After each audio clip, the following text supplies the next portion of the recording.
To business now, and oil has taken yet another eye-watering 8% tumble, and world shares buckled again as fears mount that the global coronavirus shutdown could last for months.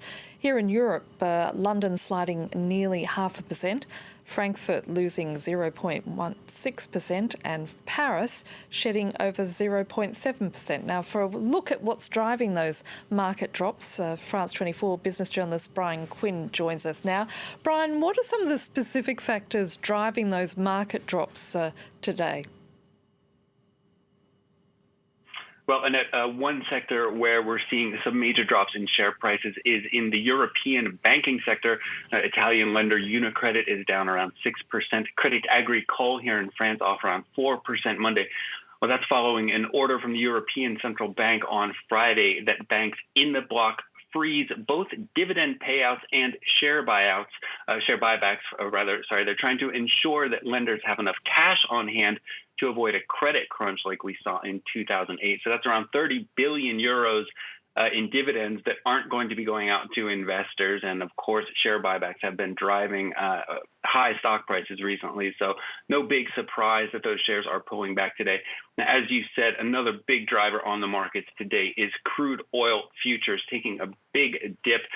Brent crude and West Texas Intermediate, down in the neighborhood of 4 to 7% right now. They were down even more earlier.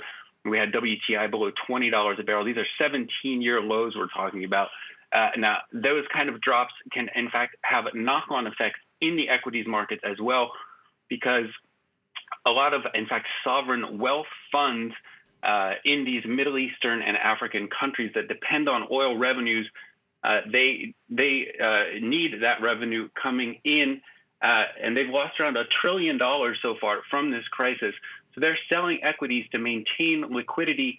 They've already sold off around 150 billion worth of equities, and we're expecting another 50 to 75 billion more to come. Now, Bryan, as we head into the last week of what clearly has been an extraordinarily bad month for the global economy, we're about to see just how bad it's going to get for some specific sectors, especially in the States, aren't we? That's right. You have market indicators like travel demand, oil prices, equities prices. These can be measured in a daily basis. But a lot of the economy is measured actually on a monthly basis, things like rent, credit card bills, and we've got April 1st coming up. So we're going to see what happens on the 1st of the month. We saw this past month a record 3.3 billion unemployment claims in the U.S. That's going to have a big effect on regular personal real estate, or the rental market, the mortgage market. Commercial real estate also, though, a big key. It's a $3 trillion market in the U.S. The restaurant industry in the U.S. is in free fall. You have major chains like the Cheesecake Factory saying they're not going to be paying their rent in April.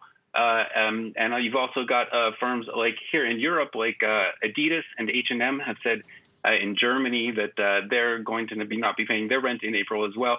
Now, Europe, of course, has a bit of a cushion, as the social safety net here means fewer people losing their jobs at least right away. But like we see in Germany with Adidas and H&M, it's going to be a factor here as well.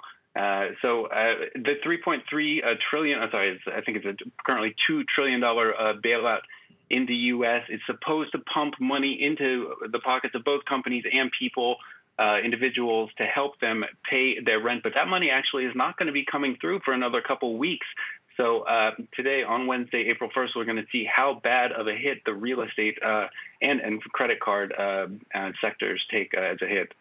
Bryan Quinn from our business desk, thank you.